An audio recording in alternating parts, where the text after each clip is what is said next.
ঘরের গাওকারের বিরুদ্ধে ড্র করার পর মোহন শিবিরে মতবিরোধ। হোম ম্যাচে পয়েন্ট নষ্ট করার ক্ষতিপূরণ পরের দিকে দিতে হবে মনে করছেন ব্যারেটো। তার মতে এই ম্যাচগুলো জিতলে লিগ তালিকায় উপরে ওঠা যেত।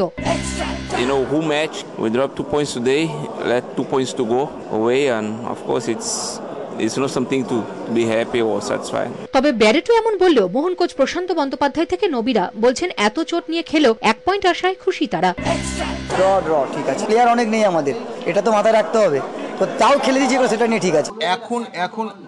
এখন একটা পয়েন্টও খুব ইম্পর্টেন্ট। এয়ার ইন্ডিয়া ম্যাচে অবশ্য লিমাকে পাওয়া যাবে। এদিকে নিরাপত্তার কড়াকড়িতে ড্রেসিং রুমের সামনে আই লিগ সিইও সুনন্দ ধরকেও প্রথমে আটকানো হয়, পরে অবশ্য তিনি যেতে পারেন। ভলেন্টিয়ার কার্ড ছাড়া যে ড্রেসিং রুমের সামনে কাউকে ঢুকতে দিচ্ছিল না ক্লাব কর্তৃপক্ষ, নিরাপত্তার কথা ভেবেই এটা করা হয়েছে, জানালেন মোহন অর্থ সচিব দেবাশিস দত্ত।